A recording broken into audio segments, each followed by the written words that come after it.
अस्सलाम वालेकुम। वैसे ये अपनी गाड़ी खड़ी है तकरीबन इस एरिया में, ये पोजीशन चेक कर लें।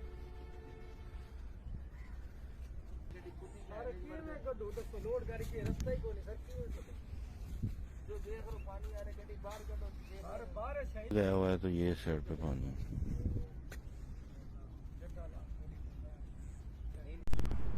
ये चेक करें, वैसे ये तीसरी गाड़ी है, वो दो आगे और गाड़ियां खड़ी हैं।